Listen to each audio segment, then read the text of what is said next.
Why Japan is quietly stripping weapons from JS Sendai, and what it means for the Philippine Navy. For the first time in decades, a frontline Japanese warship is being quietly stripped of its weapons. No missiles. No torpedoes. No combat loadout. The ship is JS Sendai, DE-232, an Abukuma-class destroyer escort of the Japan Maritime Self-Defense Force. And this is not an accident. This is not routine maintenance. This is preparation. Because JS Sendai belongs to a class of warships now widely believed to be earmarked for transfer to the Philippine Navy. And the removal of its armament may be the clearest sign yet that this long-rumored transfer is moving from diplomacy into reality. Today, we break down what is happening to JS Sendai, why its weapons are being removed, what comes next, and what this development could mean for Philippine naval modernization. The quiet clue everyone missed. Recent images and defense reporting from Japan have shown JS Sendai undergoing systematic removal of key combat systems. Missile launchers are gone. Anti-submarine weapon components are being detached. Fire control-linked combat systems are being disconnected.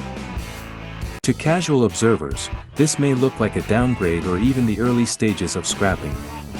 But for defense analysts, this kind of work tells a very different story.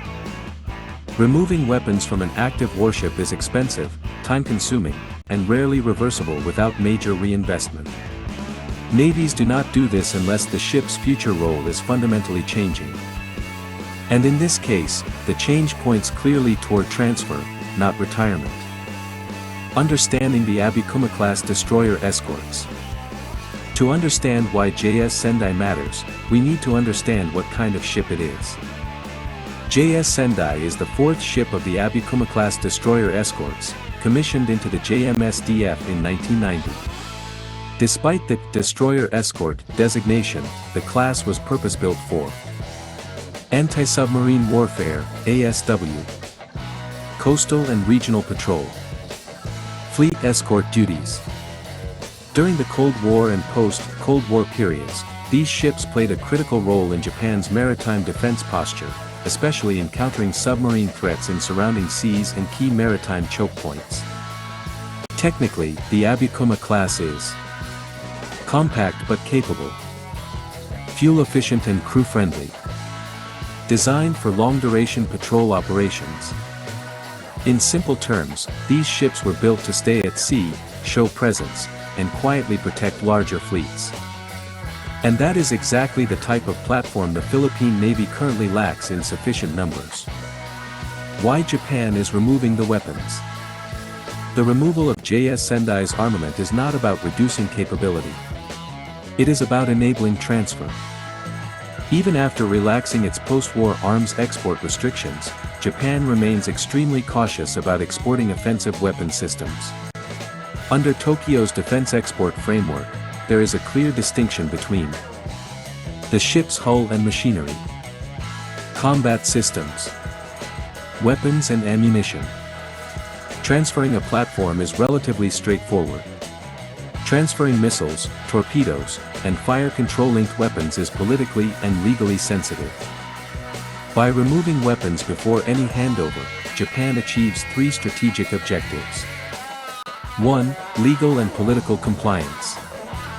Stripping the ship of its armament allows Japan to remain firmly within its legal boundaries while avoiding escalation narratives. The transfer can be framed as defensive capacity building, maritime security cooperation, support for regional stability, rather than an outright weapons export. 2. Logistical and doctrinal compatibility. The Philippine Navy does not operate Japanese combat systems. Keeping Japanese weapons on board would create immediate problems. Maintenance dependency on Japan. Training mismatches. Supply chain complications. By transferring the ship as a clean platform, Japan allows the Philippines to install Western or mixed origin systems, integrate the ship into existing PN doctrine, control future upgrades independently. This is a blank canvas approach, and it is intentional. 3. A clear signal of transition. Weapon removal is not something done lightly. It signals that JS Sendai is no longer being prepared for frontline JMSDF service. Instead, it is being repositioned for transfer or long-term retirement from Japanese combat duty. That, in turn, strongly suggests that diplomatic discussions have already reached an advanced stage. Why the Philippine Navy needs these ships? The Philippine Navy is currently in a difficult transition phase. New frigates are entering service, but slowly. At the same time, older ships are retiring faster than replacements can arrive. This creates a dangerous gap between ambition and actual presence at sea. The Abukuma class fits perfectly into this gap. These ships are larger and more capable than patrol vessels, simpler and cheaper to operate than full frigates, ideal for patrol, escort, and maritime presence missions. With proper refit, Abukuma-class ships could free up modern frigates for high-end missions, expand sustained presence in the West Philippine Sea, strengthen anti-submarine awareness in key choke points. This is not about prestige. It is about numbers, presence, and sustainability. What likely happens next? Based on current indicators, the most likely sequence looks like this. Weapons removal continues on selected Abukuma-class ships, including JS Sendai. Joint visual and technical inspections assess hull and machinery condition. The Philippine Navy selects a limited number, likely fewer than 6. Ships are transferred in a non-combat configuration. Rearmament decisions are made domestically, based on budget and doctrine. This is a multi-year process, not a symbolic gesture. The bigger strategic picture. This development is not happening in isolation. It comes at a time when China is increasing naval pressure in regional waters. Japan is deepening security ties with Southeast Asia. The Philippines is accelerating its Rehorizon modernization program. In this context, transferring aging but capable platforms to trusted partners is a logical and cost-effective strategy. For Japan, it strengthens regional deterrence without direct escalation. For the Philippines, it provides immediate capability at a fraction of the cost of new construction. The timing is not accidental. Conclusion, not a downgrade, but a transition.